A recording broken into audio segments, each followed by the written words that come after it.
Good afternoon, Dr. Bhattacharya. How are you? Hi. Thank you very much. I'm fine. How are you?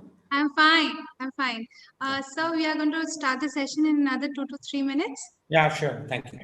Thank you. Yeah, I would like to share my slides.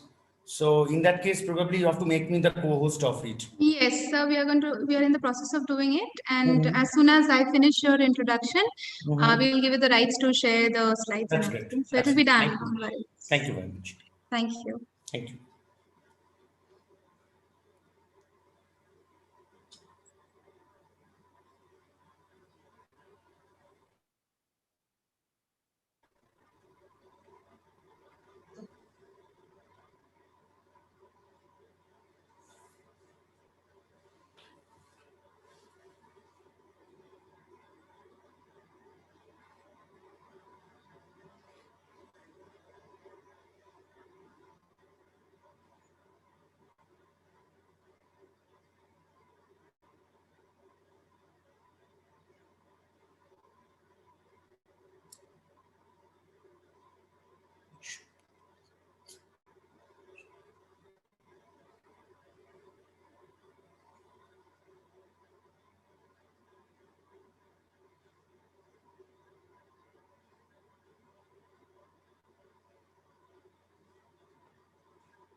Namaskar. Good afternoon, everybody. IBMR IPS Academy Indore welcomes Dr. Joyshankar Bhattacharya to day 2, session 3 of STTP on Econometrics.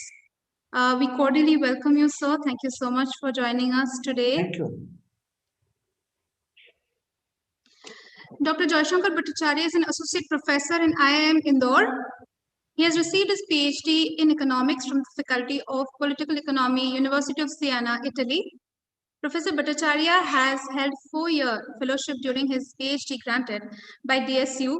Sorry if I pronounce it wrong. It's Diretto Allo Studio Universitario and was a visiting fellow at the Queen Elizabeth House, Oxford University, UK during 2007-2008. His teaching interest includes economic theory, microeconomics, macroeconomics, development economics, institutions and development, and mathematical economics.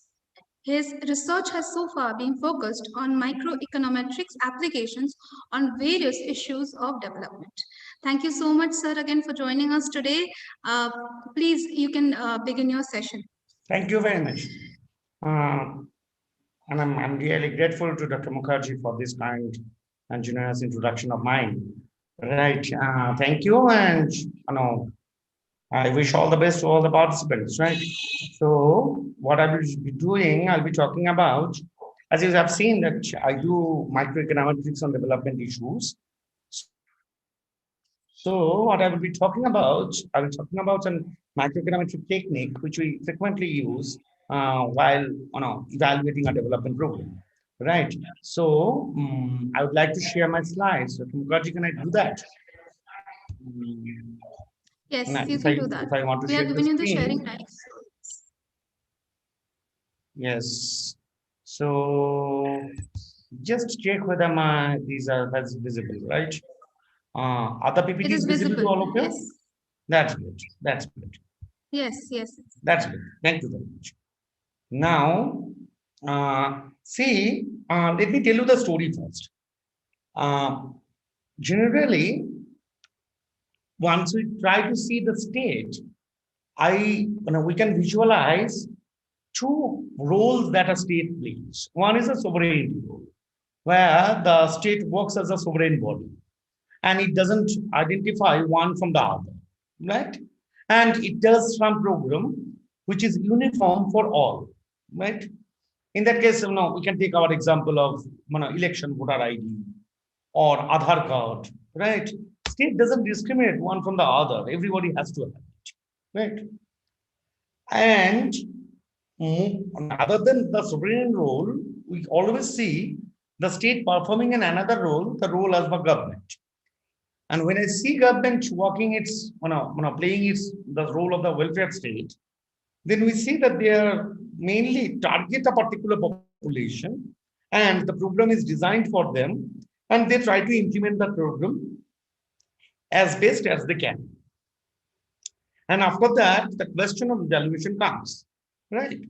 So, evaluation is important for two reasons. One, that we just need to know how it got implemented. That means whether it could serve its presumed agenda of welfare state. And secondly, whether it could target those who were supposed to be targeted. Right? That means it tried to see whether there is any mismatch or not. So these are the two things that we are concerned about when we try to evaluate a development program. There is one fundamental problem, right? That suppose you and me, we work for a company, right? And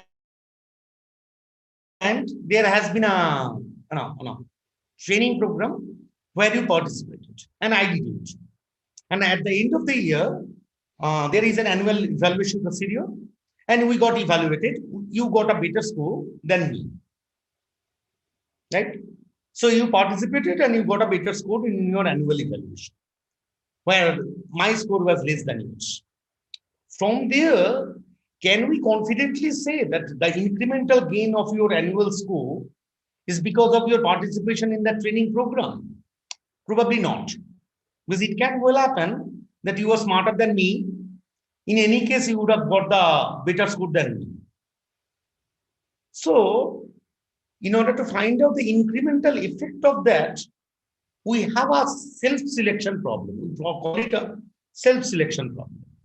That means it can well happen that you are smarter than me, your information set was better. That's why when the training program was introduced, you self-selected yourself and made yourself better off.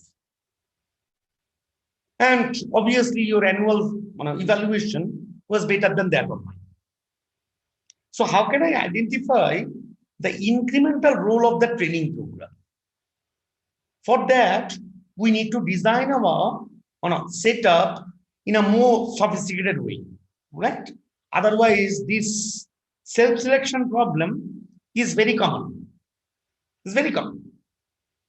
That means you just participated in the training program and eventually got a better score than a non-participant. That doesn't mean that incremental gain is because of the training program only. Apparently so. But if you look at it carefully, then it can well happen that you are better. You had been better. And that's why what you did when the option of the training program came, you basically self-selected yourself and made yourself better. So all the problems of evaluation,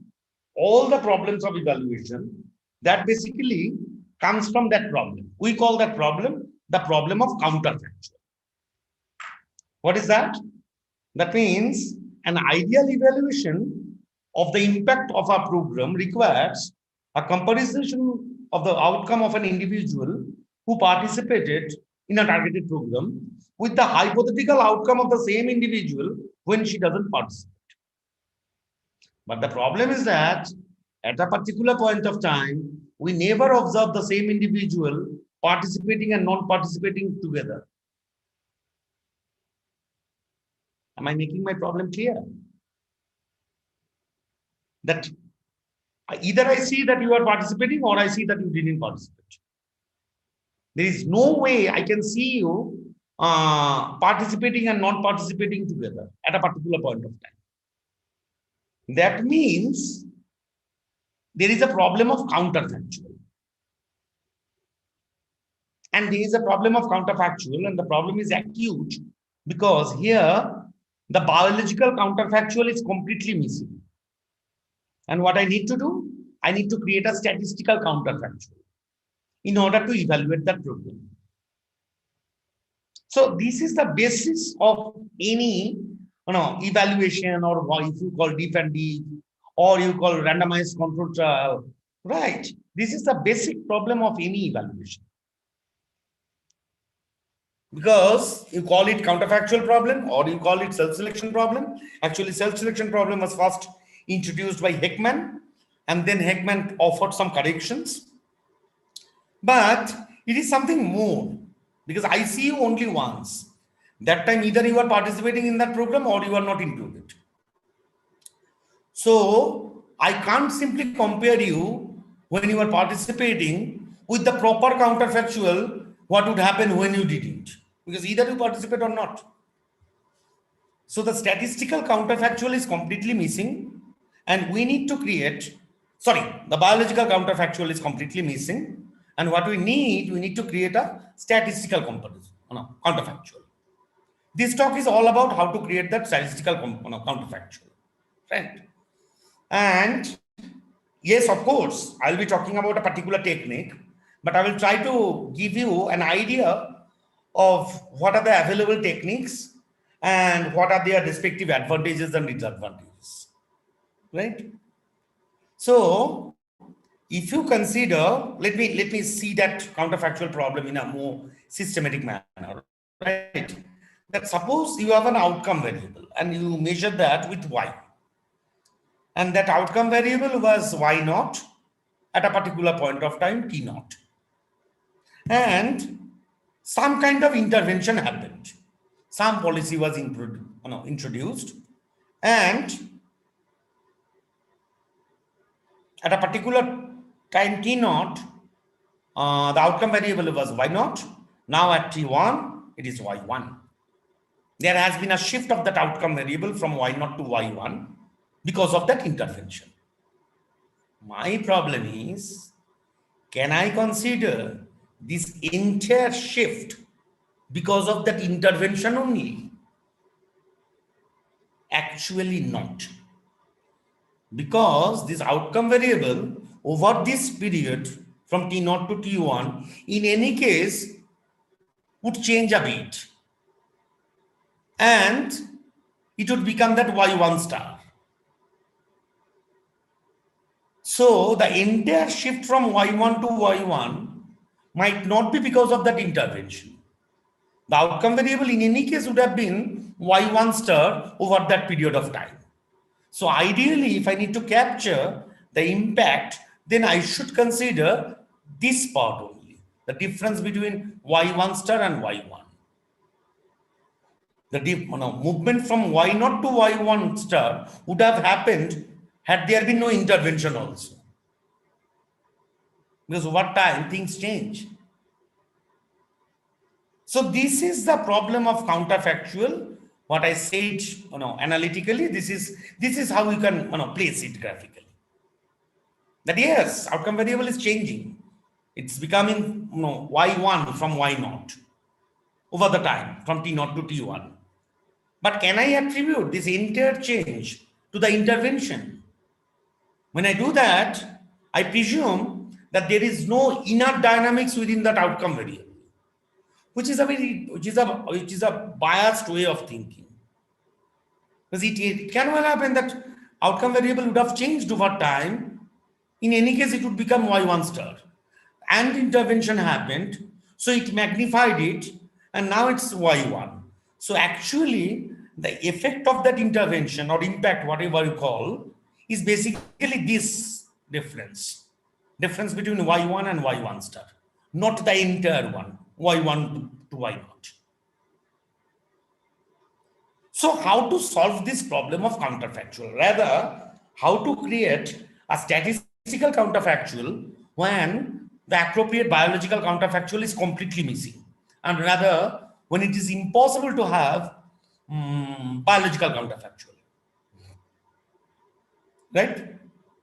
So the standard way to infer about the counterfactuals are mainly two.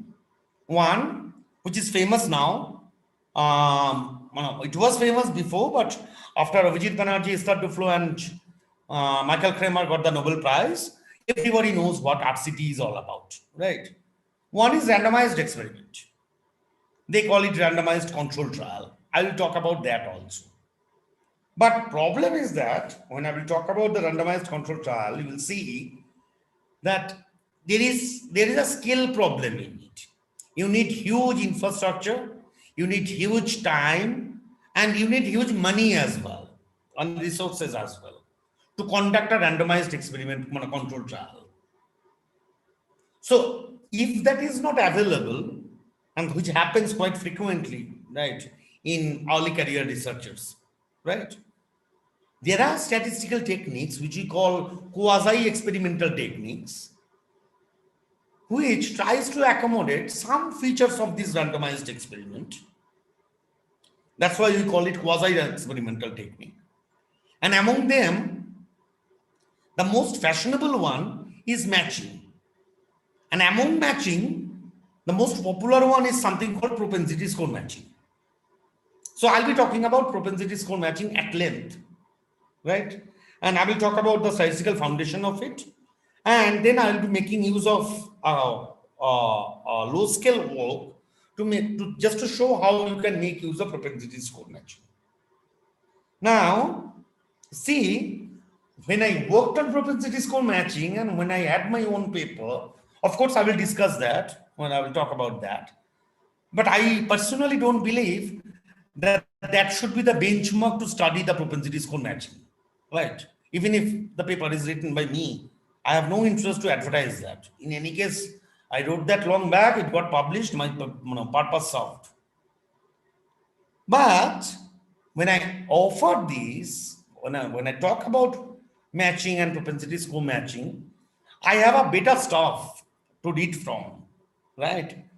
My plan is that what I will do after this talk, I will send few papers, not more than 4 actually, right? I will send that to Dr. Mukherjee, and Dr. Mukherjee will, she told me that, she will, circulate that to you. And I will tell you why those papers are better than that of mine. At the end, I will tell you that why you should read that paper, because that has more flesh, I would say. Right? And I will talk about that. But before that, let me tell you what this randomized experiment is all about. Thanks, Dr. Mukherjee. Now, See, what happens that I come back to that old problem, right? That we work in the same organization. Organization has initiated a training program. You participated and I didn't participate, right? And when I'm trying to figure out the incremental contribution of that randomized experiment, what I tried to do, rather than comparing that participant and non-participant ad hocly, what I try to do, we try to randomize. You see, first of all, let me clear out the language. Those who are participating, they fall in the treatment group, and among which they are compared, we call that group control group, right? So what we try that, yes, I know the treated one, and we try to randomize the control as much as we can. All right, in terms of gender, in terms of caste, in terms of age, in terms of family background, in terms of other sources of income, whichever way you can do, more is better. So that rather than just making an ad hoc comparison, all right, what they try to make it more systematic by randomizing the control. Now, this idea came, and Vijit and Esther took this idea from medical science. Actually, the Nobel Committee mentioned it, that something which was very fashionable among the medical science, they took that technique and they used and got very interesting results in development economics and to solve very basic problems in development economics. Right. See, to tell you how it works in medical science is very easy now, right? Because nowadays we are talking about this vaccine a lot, right? We are talking about this vaccine and all this, right? What are they doing? They have created that vaccine, right? Why is it taking so much time? Rather, why should it take so much time? Why few people are quite apprehensive to take that vaccine because it came within a year? Because generally, what they do once they had that vaccine, I'm not talking about this COVID vaccine only. It happened for any medicine that we take generally in our day-to-day life, right? What they do that once they have invented that one, someone is taking that medicine and they compare that individual across different human strata. Some are fit, some are moderately fit, some are not that good, some are of in that wage rate, some are in that wage group, some are of that gender, some are of the opposite gender. They try to randomize that control as much as they can, so that they can get confidence about the robustness of the effectiveness of how robust is the effectiveness of that medicine. And it takes time, it takes huge time. And there are huge drug control mechanism, regulation mechanism. And about COVID, I know just because I'm familiar with an immunologist of quite huge repute in India, and he told me that only change happened that because of COVID, since it's a pandemic and the story has to be different here, every country has reduced their drug control regulations. But the process of RCD to check the effectiveness of the vaccine, or the process of RCD to check the effectiveness of the plasma therapy, which they used to do quite often. It's the same. Vijit and Esther, what they did, and Michael Kramer, of course, they tried to take exactly the essence of that strategy.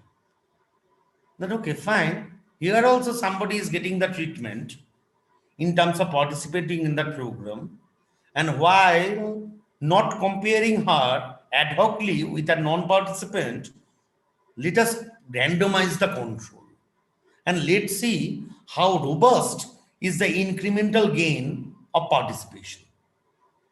That's exactly they did. And they got very interesting results. I am not sure how many of you have read their work, right? If you haven't, I would suggest you that please read their book, Poor Economics, right? Because it's very difficult to study all the papers, but Avijit is a very efficient one in non-technical writing also. So what Avijit tried, I'm sure Avijit wrote that book. Esther gave the input. Because Esther is a more, paper writer type, right?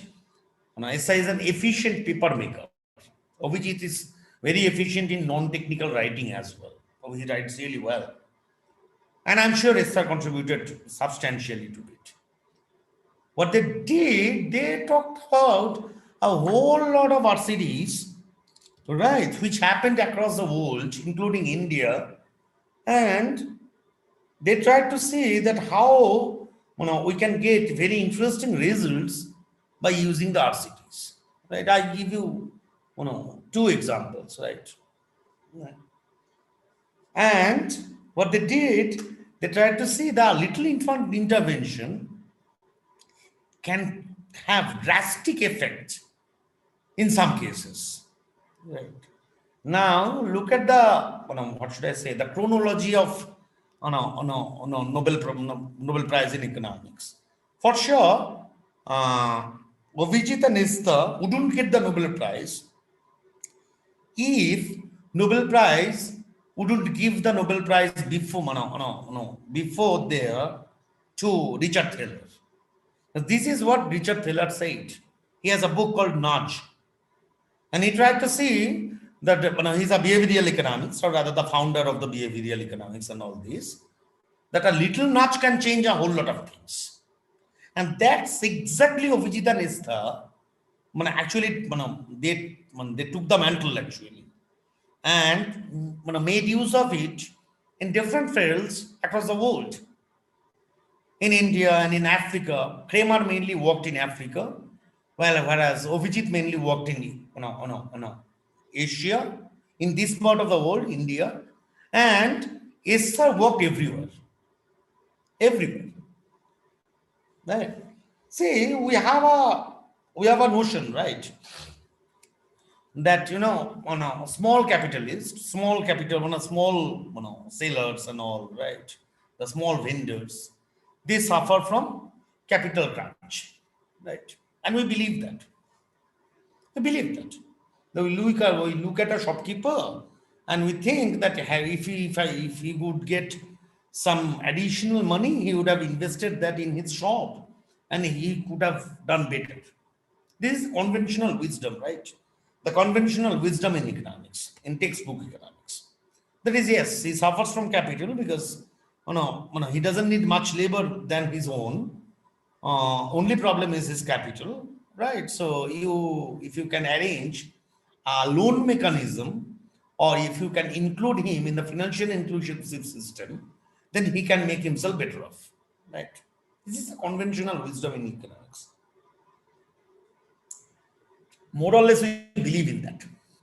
That yes, capital crunch is the biggest issue. What Vijit and Esther did in one of the random experiments that they did in Tamil Nadu, what they did, they could find out 5,000 dosawalas who sell dosas in early morning or almost all throughout the day in the street, right? And they move with that cart with a wheel and all, right? See, what they did, they could find out that what they could find out 5,000 dosawalas like that. And what they did, just because they have huge funding, Vijit Banerjee himself is a Ford Foundation chair professor of MIT, they gave 5,000 rupees to every cup dosawala, right? And they didn't monitor, right? And they tried to see what they do with that additional money. I don't know whether you will be impressed, surprised or not. Less than 5% invested that additional 5,000 in their own business. Somebody bought a TV, somebody used that money in a relative's wedding, somebody spent it on alcohol only, right? So there can be different ways we can behave, and how intervention will work we simply don't know unless we compare the cheated one with a whole lot of controls, and unless we make that control as randomized as possible. Similarly, I am telling you a positive story which Kramer observed in Africa, right? In Kenya mainly. In Kenya, the water contamination was a huge problem, right? In the locality where he was working, right?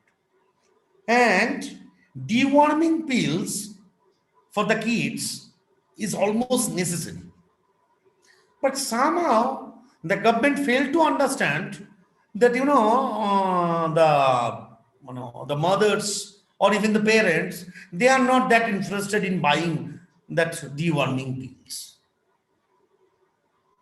And the poor children, they are suffering a lot.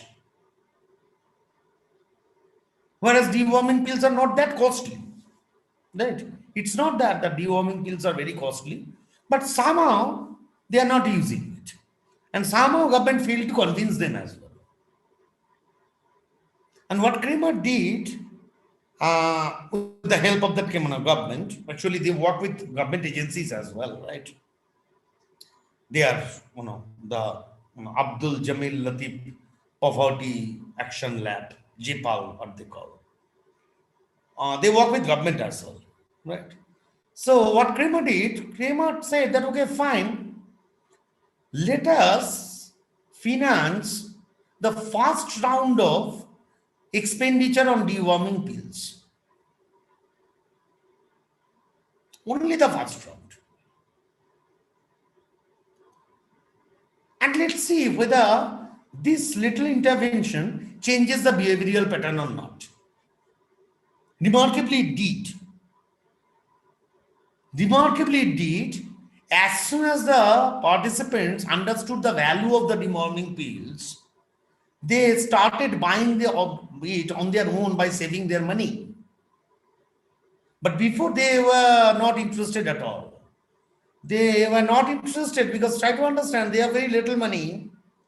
And we know from economics that in order to buy these, he has to sacrifice that. She was not ready to do that unless she got an assurance that this works.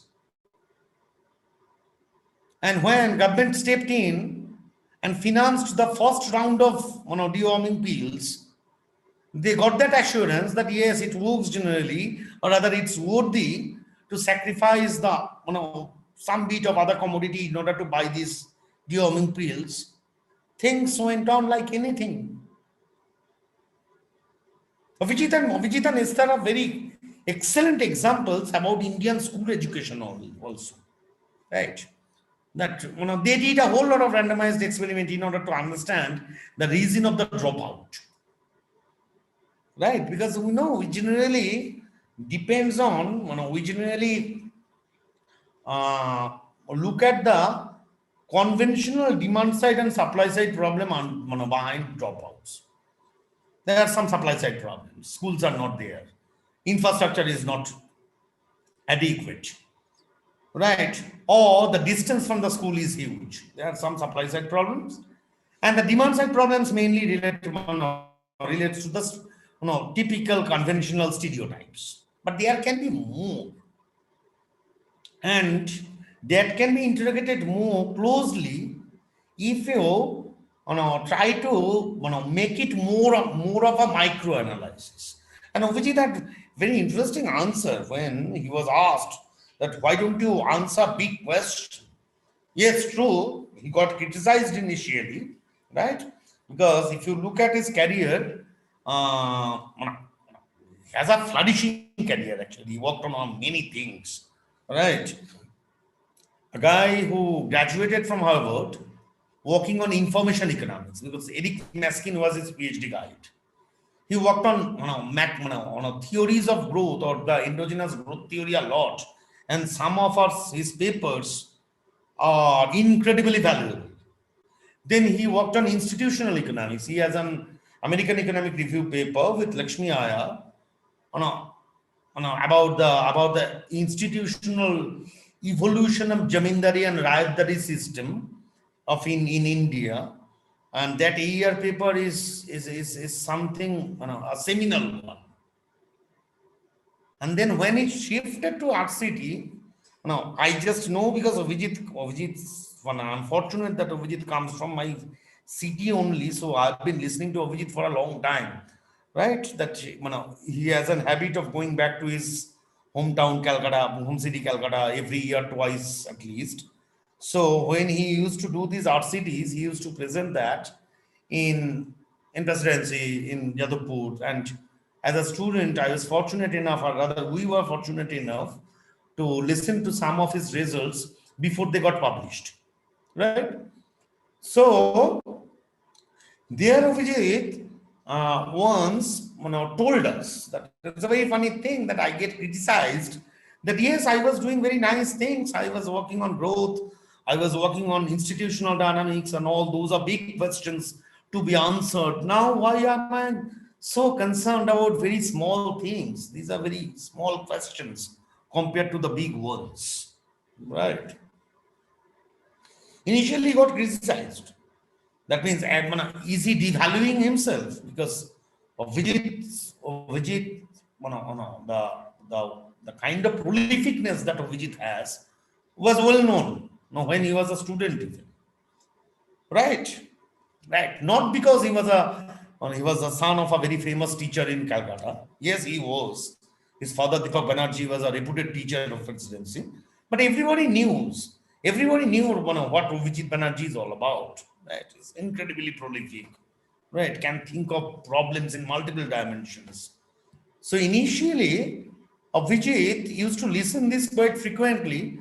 That okay, fine, you used to work on big things, life-changing things like growth, like institutional problems.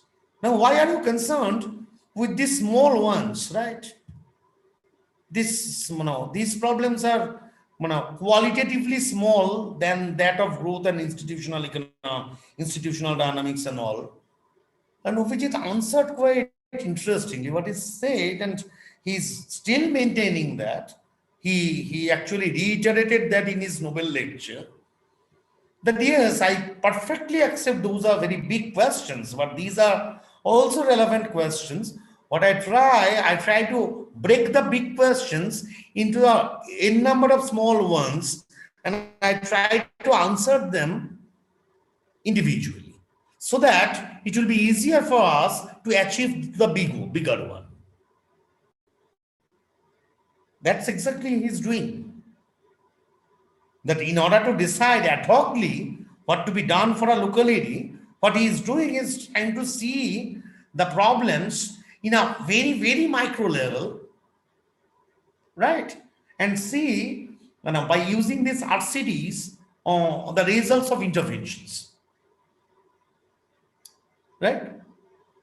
This is beautiful, and that's why it became famous. And nowadays it's getting criticized because development economics is almost becoming an art city version of development economics, and some people are not liking that at all, right?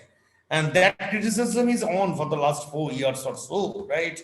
Because nowadays the international funding agencies, they are also deciding to fund before after doing an RCT. And some economists, they are also they are also big shots, right? Like Stiglitz and all. They are not happy with that at all, right? That this overemphasize using this RCT mechanism has a whole lot of criticism. Actually, today is 2nd of March. Tomorrow, I'll be listening to Ritika Khera. She's from Delhi IIT, right? She will be talking about ethics, of RCT, right? Or whether there has been an ethical compromise in RCT. So I'm really interested to listen to it, right? But apart from that, there is another problem with RCT. Where you need huge money, you need huge resource, and you need a whole lot of time. Abhijit Banerjee can afford to do that, right? Being a full-time, chair prof of MIT, and that to a Ford Foundation chair professor, that too with the resource of that Poverty Action Lab, they can do that. But sometimes it's too much for a entry-level researcher. And that's why, actually, not because there had been a different strand which tries to accommodate the essence of randomization without doing the experiment. Matching is of that type. It tries to capture the essence of experiment, right? Essence of randomization, but without doing the experiment. That means working on the on the data, either by collecting the data or by making use of the available good quality secondary data. That way, yes, matching is a substitute of RCT, right? But it's a good substitute because it tries to accommodate or tries to capture that that essence of randomization, and I'll show you how. Right? I'll show you how it tries to do that. What matching is all about? Yes, one thing, and this is to all of you, and this is to Dr. Mukherjee as well. That please, stop me if you feel, if you have any clarificatory question. I Yes, won't yes. mind, Yes, right? Dr. Bhattacharya, don't worry. The participants Please are tell the actually very, participants, right? yes, the That I don't participants are mind really, to, yeah. I'm sorry. The participants are really interactive. And yes, of course, as you said, participants, I would really request you, in case you have any queries, any clarifications, any Please. concerns, please speak up, because we haven't forced muted anybody, Dr. Bhattacharya. So they can talk to you No, of easily. course, I will have a question hour session. But Okay. sometimes what happens that you can have a clarificatory question, Yes. right? If you have that, I would appreciate if you immediately stop me. And secondly, I don't mind repeating things, if you want. So, please stop me if you have any clarification, or if you need that I need to repeat something and all, right? Absolutely. Again, participants, in case if you have any queries and clarifications to be done, please unmute yourself and go ahead, ask Dr. Bhattacharya about it. Thank you very much. I'll do the same. Okay. Thank Yeah, you. thanks, Please Dr. go Mukherjee. ahead. Please go ahead. Thank you. So, what it does, that when you fail to do randomized experiment, they try to match, or rather they pair together treated and control units which are similar in terms of observable characteristics, and they try to figure out the difference, and there the difference they interpret it as treatment effect. That means what they do, rather than comparing ad hocly, what they do, they try to compare comparables. They try to compare comparables. They don't compare between apple with orange. So they try to make it more systematic. That they try to pair together treated and control units which are similar otherwise. Only difference is that one got one participant, one participated and one didn't. If they can find out those pairs, then the difference in those outcomes of those matched pairs, you can figure out, you can call it the treatment effect or the incremental effect of participation. Problem is here that figuring out those matching pairs is a task. How to do that? Because there can be n number of observable, similar, n number of, characteristics, so which I can, think of similarity. So that's why you need to select sufficient observable factors that any two individuals, one second. Yeah. That any two individuals with the same value of those factors, and we expect that they will display no systematic difference in their reaction to policy reform or to participation. That means how to figure out those sufficient number of observable factors. Now, as I said, that number can be huge. So what they try to figure out a probability of receiving treatment conditional on those characteristics. That means when the set of variables to match is considerably large, matching is done on the basis of probability of participation as a function of those observable characteristics. Am I making myself clear? That means that suppose I can match you, rather I can match myself with you on 10 characteristics. These 10 can be, if it is 10, it's beautiful, then it can be individually done, but there can be 100 characteristics, right? Our age, our gender, our family type, our locality, our income, right? Our saving pattern, right? There can be many. So it will be very difficult to figure out similar pair for each observables. That can be a X vector, no? X1 to, let's say X100. What propensity score is all about is to figure out the probability which is the function of that X vector. So that I have the same probability to join. You had the same probability to join. You joined and I didn't. Let's compare us. This propensity score is defined as the probability of receiving treatment conditional on the pre-treatment characteristics. So on the basis of pre-treatment characteristics, all right, we had calculated the probability. Now I figure out that probability is 0.5 for me and 0.5 for you. You participated and I didn't. So it will be justified to compare us. But suppose your probability was 0.9, whereas my probability is 0.3. You shouldn't compare me with you. Because in any case, you had a better propensity to join the program. So you compare only those who had similar propensity to join. Right? When we fall in that same probability zone, then you compare us. But if your probability is highly different than that of mine, suppose it is 0.9 for you and 0.3 for me. So it was quite likely that you would join that program. So I am not your comparable one. So rather than comparing in an ad hoc manner, this technique talks about comparison among comparables. Right? Now, how do they do that? And as I said, that you try to do that when you have some problem with RCTs.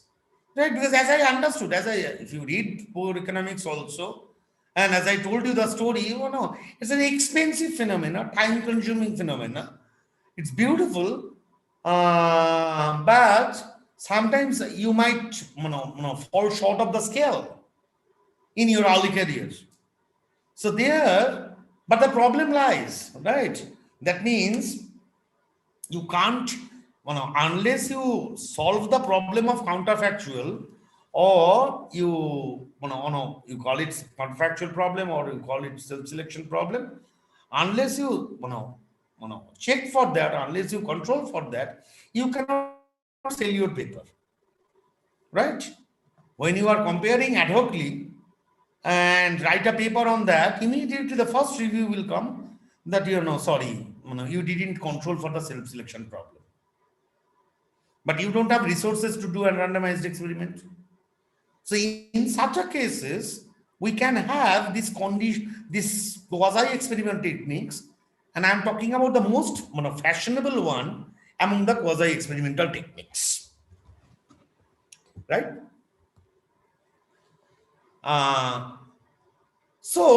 But as I said, that it tries to keep the essence of randomization. and it does that by some assumptions. And those assumptions are quite, quite acceptable assumptions. First of all, remember, x is that vector of all the observable characteristics. Right? It would have been better for me or for us if we can compare treated and controls for each observable characteristics. But when that x vector is huge, we try to figure out a probability which is a function of that x vector, and we try to compare by looking at that probability score. But what I need to ensure that conditional on x, but given that all these vectors, the non-treatment outcome is independent of the treatment status. That means what happened before you has nothing to do with the treatment. That means I need to ensure that picking you as a participant was quite random. All right?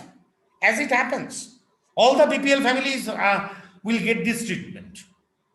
Now there I will not, so that BPL status is fair enough to identify them as the target group. That's it. No other factors, any other why not, is independent of the treatment status. So expected value of that why not is equal. It really doesn't matter whether you participate or not. It really doesn't matter whether D is 1 or D is 0. It's independent of the treatment status. Right? It's a kind of a dummy variable, right? D1 means you participated, D0 means if otherwise. So expected value of the pre-treatment outcome or non-treatment outcome is independent of the treatment status. That means when I figure out the average treatment effect, right, what I do, I try to figure out the expected value of y1 minus y0 given that he participated. No, average treatment effect on the treated, ATT. I am mainly focused on that now. That it was y0, now it is y1. So I try to see the expected value of the difference given that he participated. Now I can break it between these two, right? And I will talk about this definition later also, right? But what we say that now we figure out, we calculate, we don't calculate it, our system does it, right? But we need to know what we are doing, because you see, I have seen when that invitation came, I could see that I am allowed to use two softwares, Stata and eViews. I am not interested to use any, because you see there are two different. You have two kinds of people. One, the doctors, and the other who are pathologists. Right? A pathologist tries to figure out what is there in that blood, but that's it. He doesn't know anything more than that, and he doesn't know why is he doing so. Only a trained doctor knows that. So it's better to get trained as a doctor. Monte Carlo technique for randomized experiment. You can, but the problem is that when you are doing Monte Carlo technique, that's also a quasi-experimental technique. Randomized experiment is a field-based one. Right? You can. But first of all, you have to justify why are you using Monte Carlo technique. Monte Carlo technique is a kind of a waiting, no? So my problem is there, right? I will definitely, among the papers that I will send to Dr. Mukherjee, one will be a Stata journal paper. So if you look at that Stata journal, you can, that particular issue on propensity score matching, getting the codes is very easy, right? And running that course is very easy. I don't find any point of wasting my time and your time as well to show how it works. We all know. You open Stata, you write down the codes are already there, right? It will do your work on behalf of yours. But you need to know Why are you doing so? And what's the use of that? Right? So I will not show you any, I will not be making use of any. Yes, of course, it's easy to do that in SETA, and that's why I will share that. I will share that paper to Dr. Mukherjee.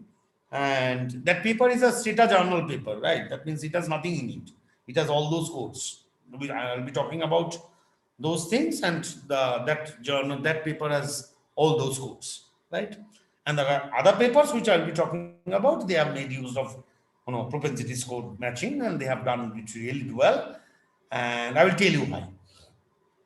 So it's a conditional probability of receiving a treatment given that pre-treatment characteristic. That means probability that you participated given that you're given your pre-treatment characteristics. Pre-treatment characteristics is defined by that X vector, right?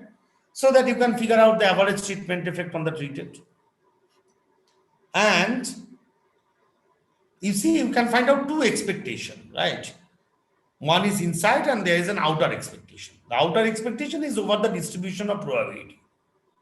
And Y1I and Y0I are the potential outcomes in the two counterfactual situations.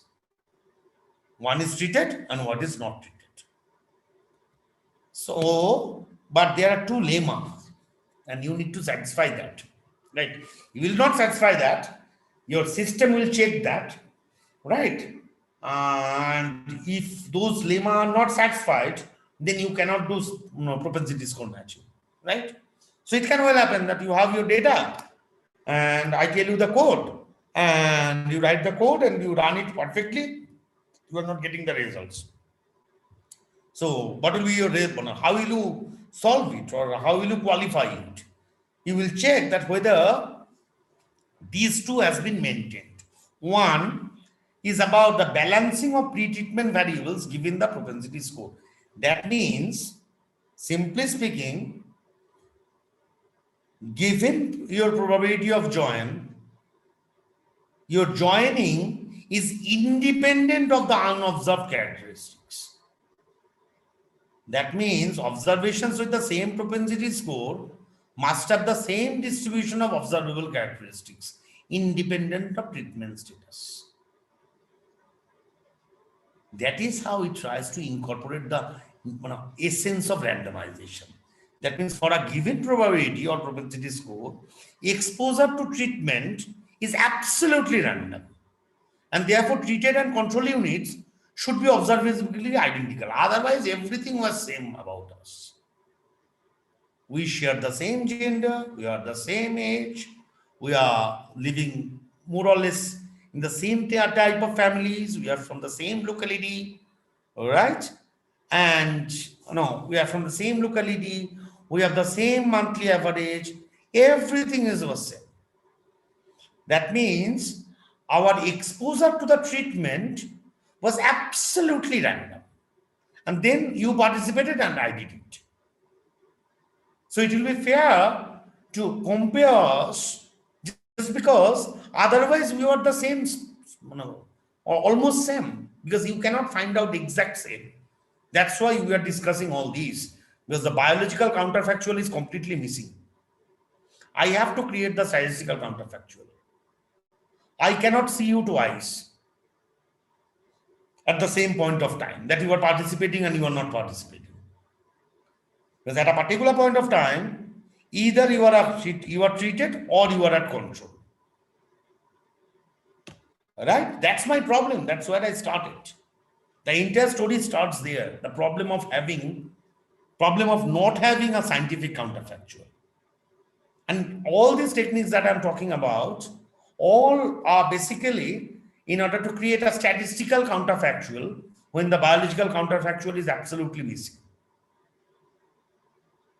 If I would have the statistical counterfactual, excuse me, if I would have the biological counterfactual, I wouldn't need these. If I would have the biological scientific counterfactual, there's no way I can have it. It's infeasible. Because of that problem, I can see you at a particular point of time, I can see you only as a participant or as a non-participant. I cannot, no way I can see you in both the roles together at the same point of time. And that's why I need to figure out somebody who is identical to you in all parameters other than that participation. That means, given the probability of joining the program, if you have the same probability, right, exposure to the treatment is absolutely random.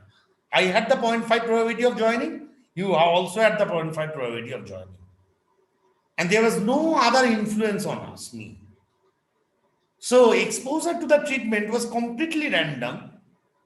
Therefore, the treated and control units should be conservationally identical. That I need to ensure. Because don't forget, I am doing it, as I said, that this is a kind of a quasi-experimental technique. That means I am doing it when I'm failing, when I have some issues to do the RCT. But somehow my technique has to incorporate the essence of randomization. Otherwise, what's the point? And secondly, the assignment to treatment is unconfounded, then the treatment is also unconfounded. That means very simple, right? Y1 and Y0, that is post-treatment outcome and pre-treatment outcome, is independent of participation. If it is independent of participation given X, then it should be independent of participation with respect to Px also. That means, it means that Px is capturing all what we have in X. That means Px, or the probability of X, is a perfect representation of X vector. Yes or no? These two we need. One, I need to have the element of randomization. I need to incorporate the essence of randomization. That means I need to ensure that for a given probability score or probability, whatever, propensity, whatever I call, exposure to treatment is absolutely random. So that treatment and control groups should be observationally identical. That means I am failing to have the scientific counterfactual, but I am confident about the robustness of my statistical counterfactual. And secondly, I couldn't compare them in all the x's because the number of x is huge. That's why I have created the px, the probability of x. That means I need to ensure that the probability of x is having all the information contained in the x vector. These two I need to ensure. Right? That's why you will see when I will show you I will not show you the codes, you will see it on your own. You will see that they do this balancing. Right? It's a part of that code. That when Stata runs the propensity score, they do this balancing. Right? And they check this. That whether I am creating, this second one is easy. It's a part of logit estimation, right? When you do logit estimation, actually, when you do logit or probit, whatever you do, you actually figure out these probabilities. So the first step, this is the ATT I talked about. So, and then how will you match? So there are different types of matching, right? One is the nearest neighborhood. That means you find somebody as a treated and you figure out those who are in the neighborhood of that. Neighborhood in the sense of neighborhood of that probability. Second one is radius matching. That means you define a radius, within that radius you match and you can change this radius. And this kernel matching, and you do that, stratification matching. That means you do that for different strata, right? One, probability can take the value from 0 to 1, right? Right? Probability cannot be negative. Probability cannot be more than 1. So what you do, you create different groups. One from 0.001 to 1. The other one is 0.1 to 0.2. The other strata is 0.2 to 0.3. Like that, 0.4 to 0.5, then 0.5 to 0.6, then 0.6 to 0.7, then 0.7 to 0.8, then 0.8 to 0.9, then 0.9 to 1, or almost 1. Or if you need to create less intervals, you do that. You have it 0.001 to 0.2, then 0.2 to 0.5, then 0.5 to 0.7, then 0.7 to 0.9. It's up to you. When you will write the code, you will see that you have the option to tell how many intervals you need. So what do? You compare at each interval, right? And then you take the average. So you check the average treatment effect in all the intervals, and then you take an average of those. That's why it's ATT, average treatment effect on the treated. Yeah. So what to do? You start with the logit. Logit will give you the probabilities, and then you split the sample in k equally spaced intervals. Then within interval, test the average propensity score of treated and control. If the test fails in one interval, split the interval into halves and test again. Continue unless in all intervals, and then the average propensity score of treated and control do not differ. And then you do that, and as a result of that, you will have your treatment effect, and you can say that whether it is good or bad. Now, Dr. Mukherjee, how much time do I have?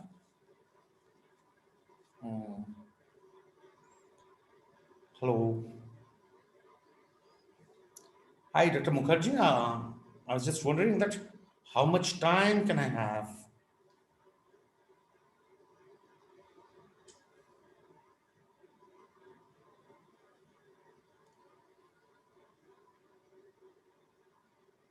Okay. Okay. I presume that, oh no, oh no, I can have at least half an hour. Right. And I will check. I'll check when I'm sure she's a bit busy with other things. Yeah.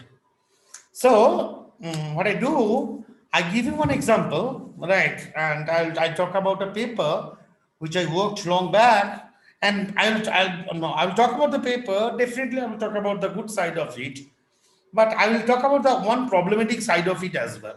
That's why I would suggest you other papers as well, right? See, what I did, and this was a part of my PhD. Right.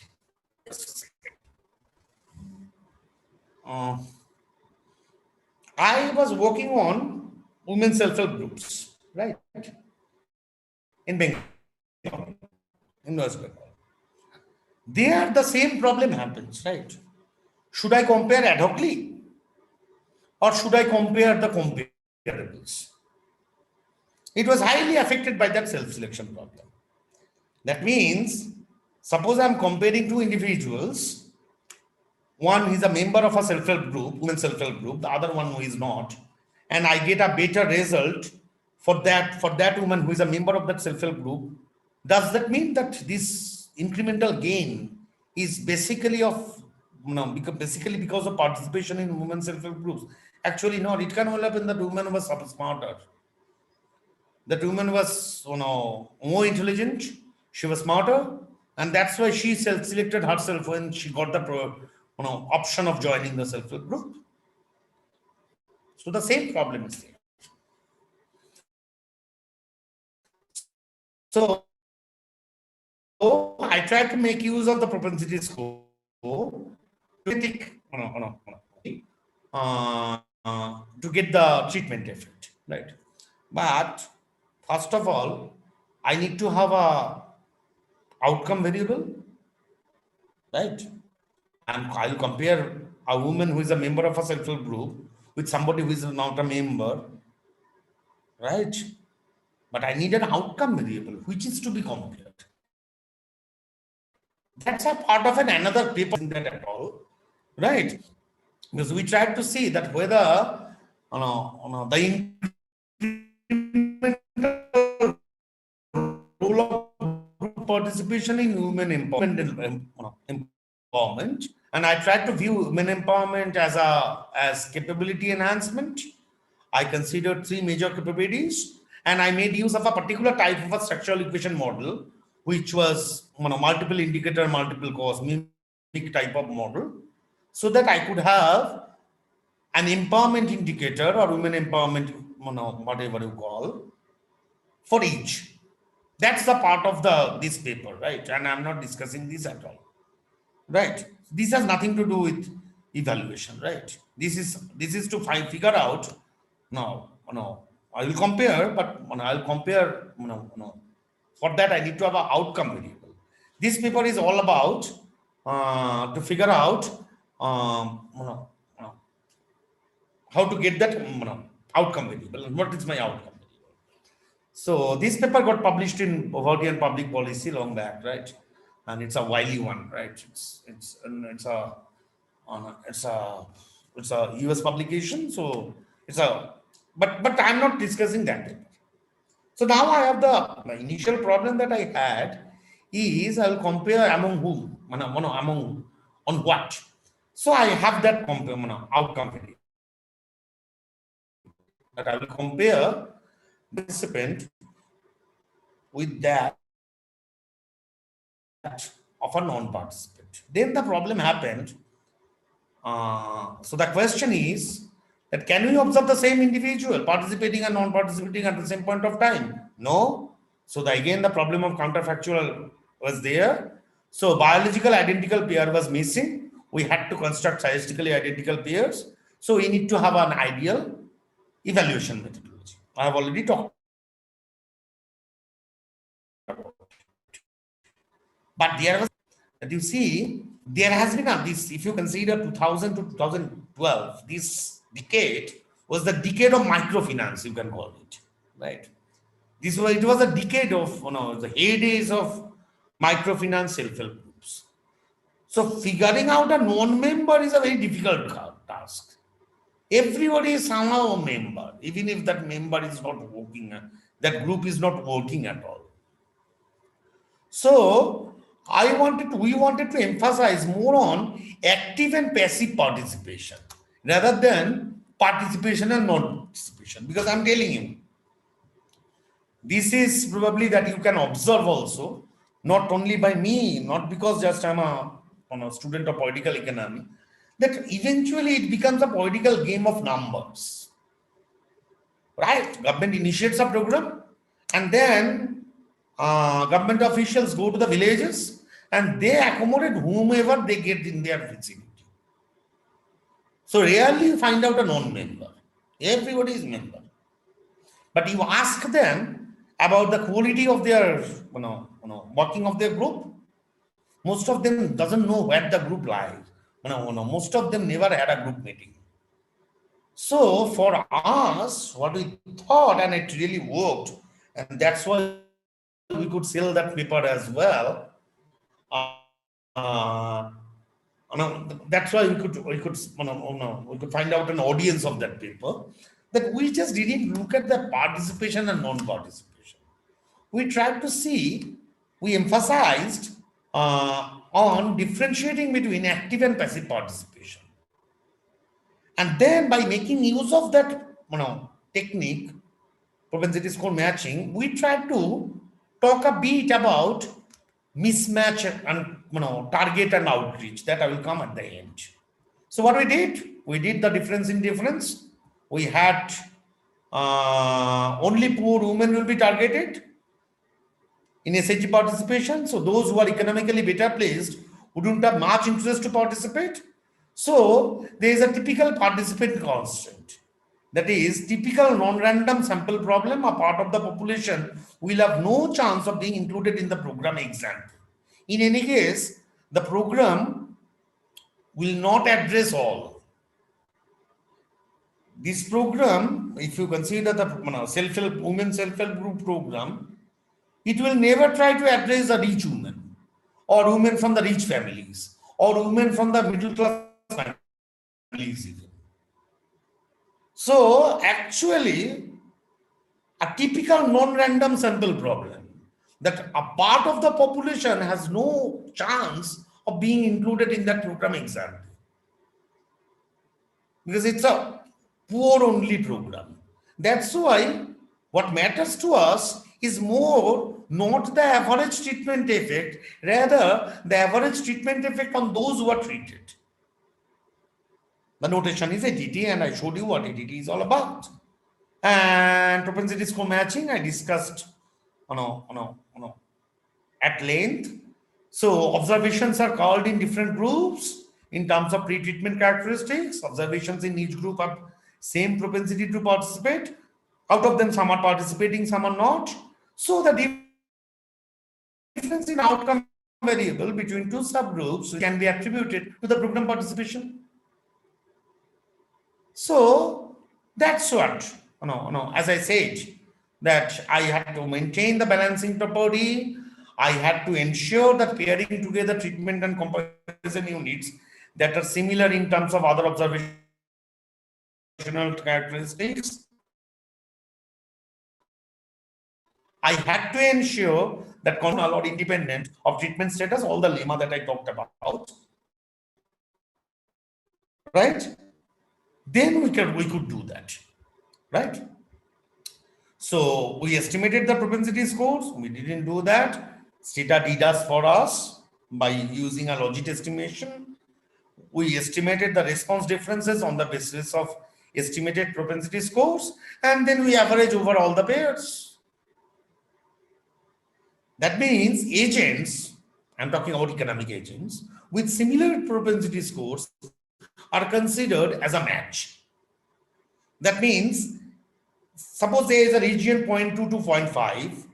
If mine one is 0.4 and your one is 0.36, and I didn't participate and you participated, we will be, if your propensity is 0.6, whereas mine one is 0.3, then we will not be, and you are participating and I'm not, then we will not be considered as a match. That means we are comparing those who are comparables. That's what I'm saying for half an hour. So it works only over a region of common support, right? That's why you have to write common support also, something as they write in the programming language. What does it mean? The test of balancing property is performed only on observations whose propensity score belongs to the intersection of the supports of the propensity score. That means, now forget this highly theoretical econometric language. That means those who are very low probabilities, you leave them out. Those who are very high probabilities, you leave them out. Your system will automatically truncate the distribution. Those who are very low probabilities will not be included. Those who have very, very high probabilities, almost close to 1, will not be included. So that is what they call it, region of common support. So if it is something 0.00005, forget that. No way, there is no chance of participation because the chance is very low. Or if it is some 0.98, then also leave that out. That means you chuck out the outliers, right? In both the ends. In both the ends, you can have outliers, chuck them out. That's what they call region of common support. That is also you don't need to do. You will write that in command comsup. It will automatically chuck out the outliers. And then see that we, rather than considering the participant and non-participants, we try to took the essence of social capital from Putnam, and we had considered, and yes, of course, I did this PhD in an European university, so I was well funded. So that's why I could do my primary. So with 26 pages, I was fortunate enough to get that funding. right? But you can do that with, it's not that you need to have a primary data. There's a problem with the primary data. I will talk about that. In fact, there's a problem in my paper that I will also talk about, right? And I will tell you the papers which doesn't have those problems, right? And right, primary data is fine because you can have specific questions related to your problem, but it has another issue as well, that how much, what is your size. So it has pros and cons both. So we tried to figure out we had the quality of information on frequency of group meeting, regularity of attendance, presence of group project, involvement in decision making. Through that, we could identify different types of member in terms of quality and in terms of duration. We could find out active and passive members in terms of quality, and in terms of duration, we could find out old and new members. Now, so I can have different sets of matching: non-member with old member, non-member with new member with old, passive versus active, non-member versus passive. So I can have all these combinations. And we did that matching, and we followed the nearest neighborhood and radius matching both. All right. Now, radius matching, find the radius, right? So this was the SHG coverage at that time. So we had 2 districts, so 3 blocks from each district. So 250 adult women from each block. So altogether 300 old members, 300 new members, and 150 non-members. So, and now I have to figure out the X values, X vector.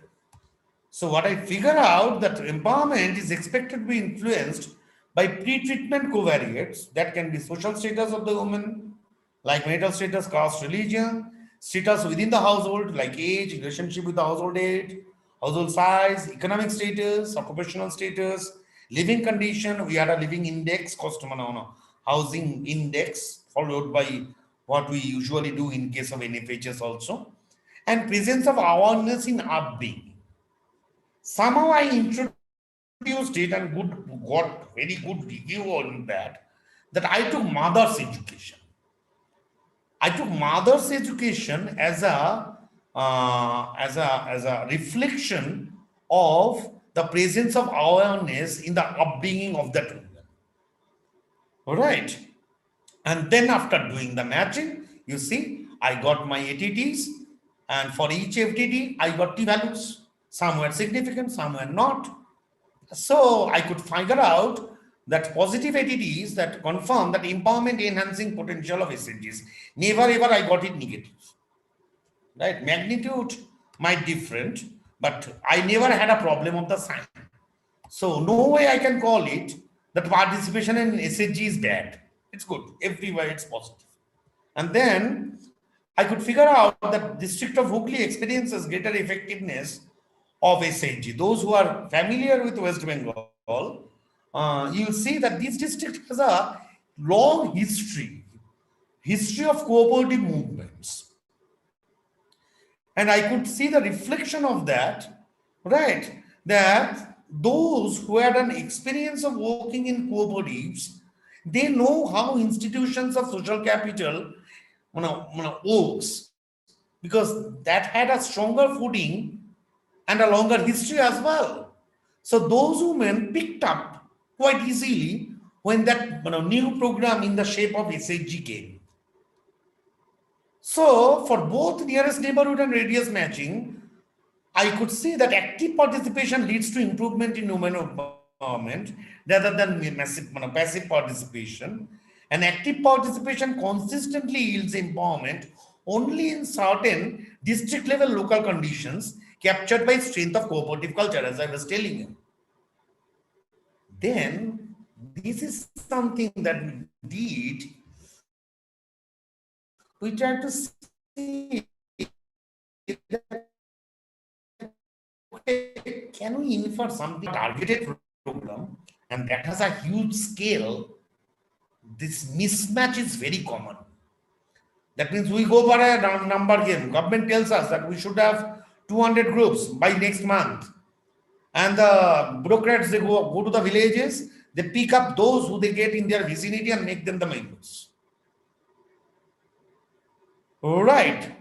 So I can always, this mismatch problem is huge. And of course, if we have a randomized experiment and of that kind, definitely, we can solve this mismatch problem much better. But at least I can figure out the traces of mismatch by using propensity scores. Because you see, the probability of inclusion of a particular subject with given pre-participation characteristics, that is what its propensity score is all about. Now, whereas the probability with which one is included in that project, with that is reflected by the distribution of p-scores.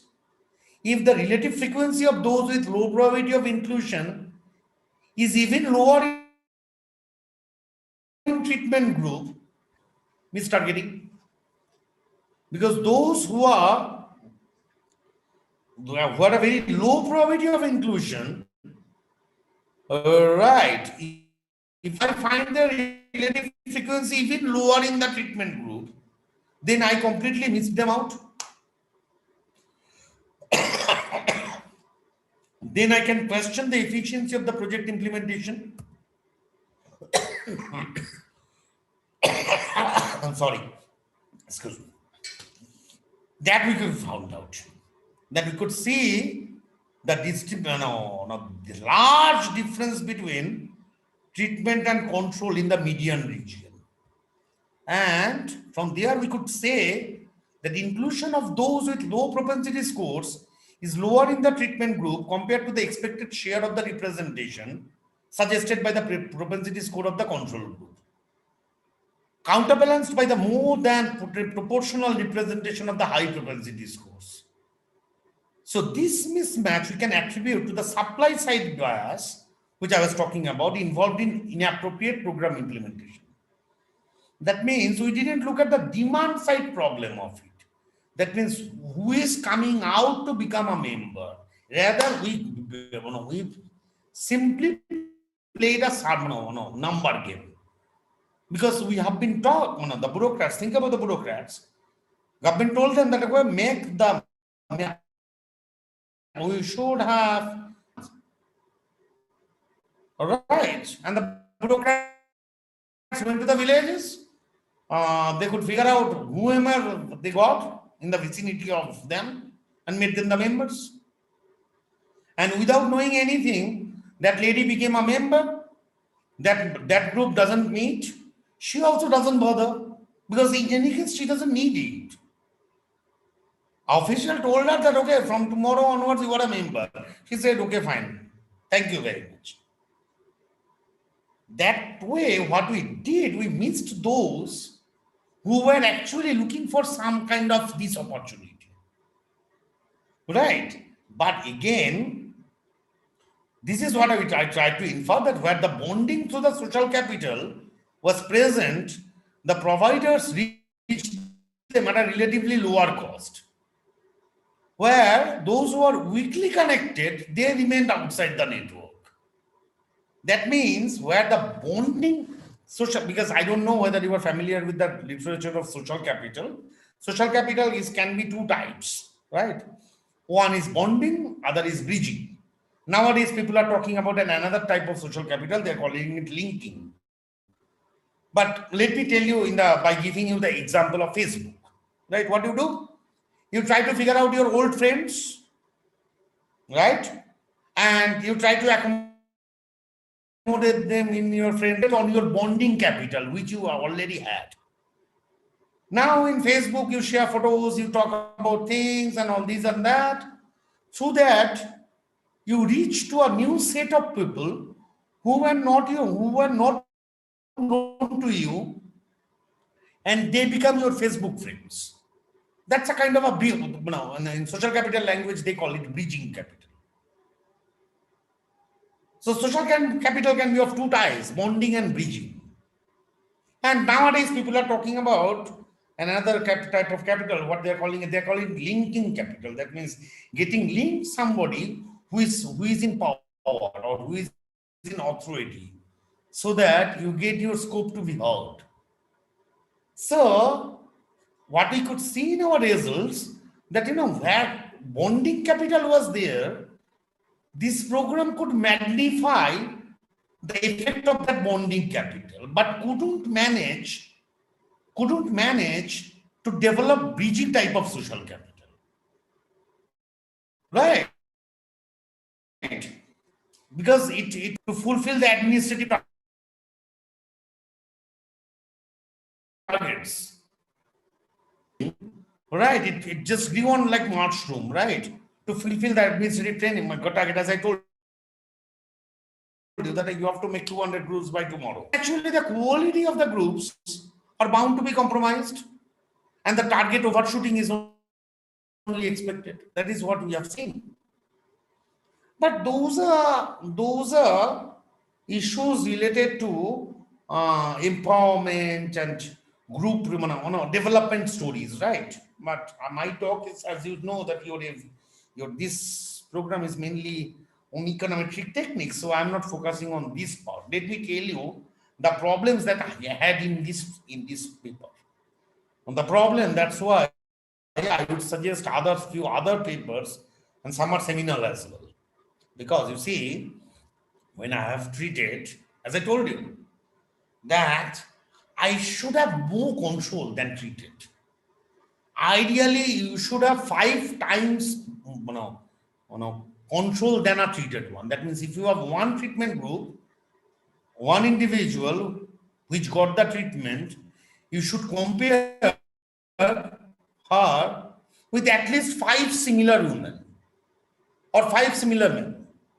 If you have option, then make it 10. If you have an option, then make it 20. Will be better. More you get close to what you would get if you would do the randomized experiment. There, my primary survey was very good because it could address my question. But of course, 1500 is not a size. This kind of technique gives you very interesting results when you work with huge data sets, which are some 30,000 participants or 50,000. That's why I will send you a paper which made use of the PSID data and PSID data. All right. So there I could find out a problem in my own paper. When I read my paper, I find everything is fine. I could give you some answers. It could try to shed some lights on some unknown regions technically, and that's why it got acceptance. That's why it got published, right? It got published after I joined IIM, probably. Yeah. I look at, but I couldn't target a tier 1 journal with this paper because of that. And that's why I'm telling you that I will talk about my paper, but my interest is not to motivate you to read my paper, because I know the problem of my paper. There is a problem. The sample size is low. Sample size 1500 good enough for a primary survey. But the problem is that a part of it, are those who are treated. That means your size of control is low. It's better to have more control, more, but then there is no limit to it. More you do that, more I'll be convinced about the randomized essence in your technique. That's why I'll be sending you that paper. This is what I had to talk about, right? So I'm done, and I would ask, or I would request Dr. Mukherjee to make that floor open for the questions. Sure. I'm done. Thank you. Okay. Thank you so much. Yes, the house is open for questions. So I would request the participants, in case If you want to discuss something with sir, then the dais is open for any discussion And or I'm questions. by 4. That's okay. No issues. Yes, it was Yeah, by please. 4. Yeah. So we can just have few discussions if any participant. Yeah, you told me at willing. 4, no, by 4, and it's exactly 5 past 4. Okay. I guess we don't have any questions from participants. So I would like to invite Dr. Sachin Mittal, Yeah, sir. any question? Or it didn't make any sense to you? You have created a wonderful picture, and I'm sure Dr. Sachin Mittal is going to tell a lot about what about the session right here, and while he gives you a vote of thanks. And it was a very beautiful session. Wonderful. I'm sure the participants have gained a lot out of it. So I invite Dr. Sachin Mittal, sir.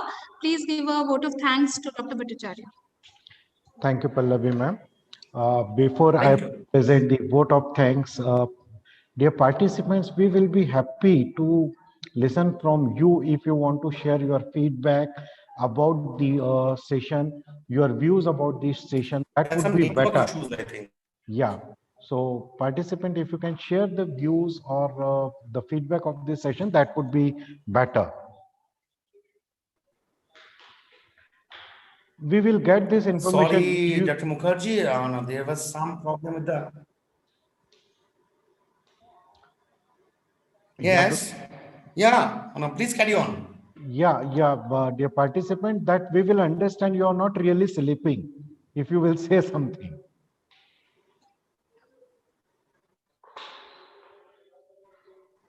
Anyway, I don't know. Thank you very much, Dr. Bhattacharya. The first thing, can you listen me? Am I audible, sir? Yeah, perfect. Yeah. The first thing, thank you very much from the bottom of the heart for giving the consent to conduct this kind of the sessions. We know that you are very busy person, you have a very tight schedule, but despite of that, you are agreed to conduct this session. So thank you very much. Thank you very much. My pleasure. You have explained. And I'm grateful to Dr. Mukherjee because she told me long back, right? So I was I could reschedule myself accordingly. Thank you Thanks very to much. her because Thank you she very told much. me, so that I can have adequate time actually. Yeah. Thank you very much, sir. You have explained this different model. First, you have connected with this theory with a live example, with a practical examples. You have explained Nobel laureate example, Richard Thaler. Then you have also connected this theory with Abhijit Bhattacharya's outcome. And then you explain. Abhijit Banerjee. Then you also explain what should be the strategies, how these models can be applied. I hope all the participants are really benefited with this session. And definitely this is a kind of a value addition in their knowledge, and they will apply, and their research quality in future definitely will be improved. So once again, on behalf of IBMR IPS Academy, on behalf of all the participants, and on behalf of AICTE, who is the sponsoring body of this workshop, thank you very much once again, and we hope that this association would be continue, and in future this kind of the workshop will be continue, and again we hope that we can invite you and more participants will be benefited in future. Thank you very much. Thank you very much. Thank you very much. Thank you, Sachin. Thank you very much, Dr. Dr. Mukherjee. Bhattacharya, we have just received a comment, actually two comments from two participants. One from Dr. Sharma. He's saying it's wonderful. I can go to the chat. Yes. And yeah, so Alka Singh who says thank you. Thank you so much. We are looking forward to your next session in phase 3. Thanks a lot for giving us time and this wonderful story that you have created about different model and how the treatment can actually, there's this Newtonian equilibrium. It does not work right now. The context, the nudge, all things is just so dynamic and displayed. So wonderful, sir. We are looking forward for the next session again, and thanks so much for joining us. Thank you, Sachin, sir, delivering such a beautiful vote of thanks. Thank you. Thank you very much. Thank you very much. It was my pleasure. Thank you very much. Thank you. Thank you. Thank you. Bye-bye.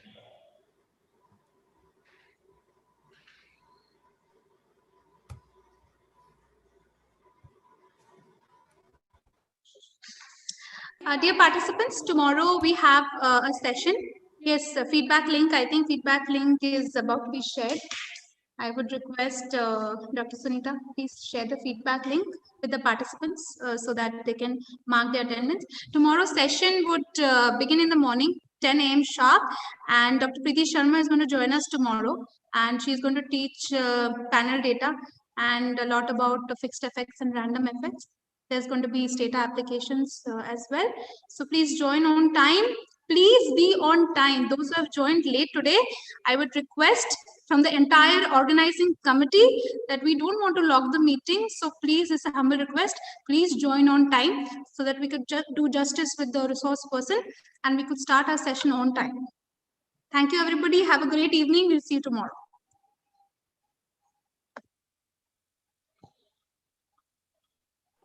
Hello madam. हाँ हरदर Sharma sir. हाँ sir बोलिए। Please वो feedback link chat पर आएगी या group पर आएगी? हो गया, आ गया, देखो चैट पे आ गया। आ गया। Thank you. ग्रुप पे भी भेज दिया है। ओके, ग्रुप पे भी भेज दिया। See you tomorrow sir. Bye bye. Okay.